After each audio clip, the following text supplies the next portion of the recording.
Hey everyone, welcome to Tales and Texts. I'm your host Nisha and welcome to the very first episode of my new playlist Expressions of Tarot, where I explore the diverse facets of tarot cards and how they play out in the real world. I hope to make this playlist a sort of food for thought for myself and for others as we learn new ways to engage with the tarot and its archetypes and its real implications in the world. So, welcome to episode 1. In today's episode, we are exploring the archetype of the Two of Cups and its relation to our relationship with ourselves. Now, traditionally, the Two of Cups is considered to be a card of romance and our relationship with somebody else. When this card comes up in a reading, the very first thing that darts into somebody's mind is that of our first date, our very first kiss under the archway, the prospect of lovemaking, and the possibility of this card leading us to something extraordinary. Because remember, the Two of Cups leads down the road to the Four of Cups, which is traditionally linked with events like marriage. In today's video, I wanted to expand this notion of the Two of Cups representing our relationship with somebody else, and in fact, to turn this traditional definition on its head and talk of how the Two of Cups can be an archetype that allows us to connect more authentically with ourselves. Particularly, I want to talk about how the Two of Cups can remind us to love ourselves more, scabs and flabs and all, and to recommit to ourselves and our well being as we start this new year 2023. There's a lot of research that talks of how people often undervalue themselves all of their lives. And to a large extent, this has to do with how we are brought up in our formative years. And in our formative years, most of us grew up being bombarded with advertisements that spoke of how we aren't beautiful enough if we aren't of a particular skin color, or we aren't of a particular size, or how we aren't good enough or worth of respect if we haven't achieved a particular marks in an examination, or if we haven't pursued a particular degree in college, or if we aren't pursuing a particular line of work which the rest of the world considers to be reputable. This type of constant stress and bombarding by the outside world that we aren't good enough often leads us to overestimate what somebody else thinks about us. And according to a New York Times article, this process of overestimating what someone else's opinion of us is, or what someone else's opinion of us will be, is what prevents people from doing the things they love, indulging in self-care, or even taking the time to spend some time apart from their family, from their friends, and to just indulge in the hobbies that bring them pleasure. When I look at the Two of Cups, especially this particular imagery from the Wild Unknown Tarot deck, it reminds me of how flowers wither away and how the water in the cups can evaporate completely if there's neglect. Because that's what happens when we don't spend time on ourselves, when we don't spend time doing things that brings us joy. We neglect ourselves. And ultimately, this is what growing up in a society that makes us undervalue ourselves and also overestimate what others think does. It makes us neglect ourselves and our needs. And by the time we're adults, so, at the time when we are expected to make conscious, mindful decisions that are good for us, we are so socially conditioned to think and act in a certain way because of all this social conditioning that we fail to extricate ourselves out of this dark pit that we've fallen into, or rather that we've been pushed into by society. And this is the narrative that I want to change for myself and help other people change for themselves by re-envisioning what the Two of Cups can mean for us. Traditional definitions and keywords associated with the Two of Cups talk of connection, unity, mutual respect, mutual attraction, and partnership. And often these words are associated or are assumed to be associated with our relationship with somebody else. When I consider these keywords and when I consider the Two of Cups, I don't think these keywords can apply only to someone's relationship with another person. I think these keywords, connection, partnership, unity, mutual attraction, and mutual respect, can apply to myself and can apply to ourselves. When I look at the imagery of the Two of Cups on any card, and often most cards have two cups in the imagery, I don't think of a date with someone, or I don't think of a business meeting with someone. I think of treating myself to a cup of wine, or a mug of beer, or a cup of coffee.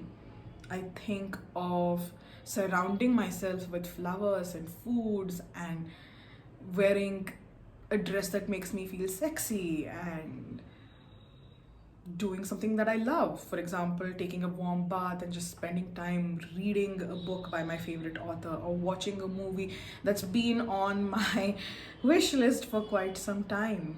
Now, you might say, hey, Nisha, that's understandable if there's one cup, but there are two cups in this card. What is the second cup for? Who is the second cup for? And I'm gonna give you an answer. That second cup is for me. Why can't I have two cups of wine, or two cups of coffee, or two mugs of beer? Why can't I indulge in the activities that I love for 2 hours straight, maybe 3 hours straight? Why can't you, that's right, you, indulge in two cups of wine, two mugs of beer, two cups of coffee, two cups of tea? Why can't you take that warm, glorious bath reading that book by your favorite author? Why can't you just take a break, go on a hike alone out in the woods and just experience the grass underneath your feet? No clamoring children, no clamoring spouse, no demanding partners, no demanding business, just you alone with your thoughts for a little while. When we consider the Two of Cups, we often think of the dressing, the decorations, the dreamy vibes that are typically associated with this card as being necessary or worth doing and investing in only when there is someone else involved, only when there is someone special involved. I ask you, why can't that someone special be you? I consider myself that someone special. So why can't that someone special be you? After all, we are the ones who are taking this body, who are taking this mind, who are taking this soul on this journey through this life that we're living right now. Sure, we have help from people occasionally, yet we are the ones who are experiencing and really living our lives. And don't we deserve some kudos for that? Don't we deserve a break sometimes from all those things that stress us out, that distract us from ourselves? Don't we deserve those two cups of wine? So today I want you to take out the Two of Cups card from your deck. And in case you don't have a deck, just pull out a photo of that card online and just think about how you can re-evaluate and re-envision your relationship with yourself. Often, when we tend to undervalue ourselves and overvalue somebody else or their opinion, there is a disconnect and a lack of unity between our heart and our mind. There is a lack of respect, lack of acceptance, and a lack of attraction between our heart and our mind, between our body and our soul. I want you to ask yourself, when you are looking at this card, how can you foster that mutual respect, that mutual attraction between your body and soul and between your heart and your mind? How can you bring this whole body, whole being connectedness where your body, mind, soul, and spirit are finally at one? They're finally in unity, and you stop feeling conflicted about your self-image and your self-worth. I want you to think about this, journal about this, or make a private video for yourself and just reflect on how you can bring yourself into this unity and how you can foster mutual respect and mutual attraction between your heart and mind, between your body and spirit. Next, I want you to take a piece of paper and a pen and just make a list of all the things that you would normally do on a date. The things that you would enjoy experiencing if you were with someone else who makes you feel butterflies in your stomach, right? And then instead of waiting for somebody else to come along so you can do them, I want you to do them for yourself and by yourself. Gift yourself that gorgeous bouquet of roses that you saw at the florist's. Open that expensive bottle of wine for yourself. Take that warm bath and spend that time reading your favorite book or watching your favorite movie. Make love to yourself and experience pleasure, the kind of pleasure that you don't or haven't got with your partner. Enjoy.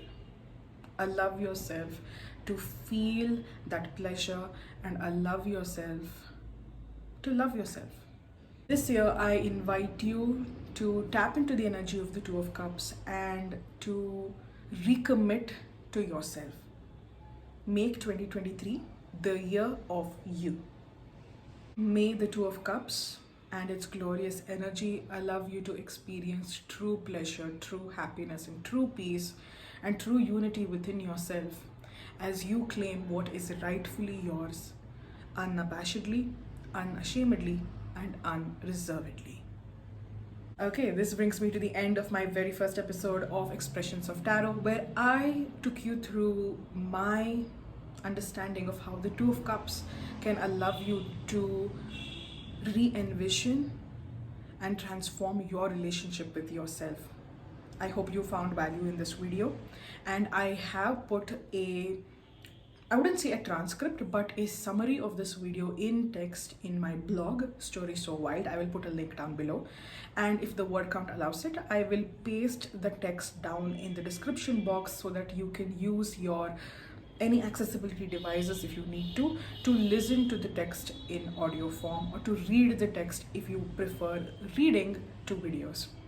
I thank you so much for watching if you stuck along so far, and I will come back with another video on Expressions of Tarot, and you'll also find me bringing incredible content to you on Tales and Texts. Thank you so much for being here, and I'll see you next time. Bye bye.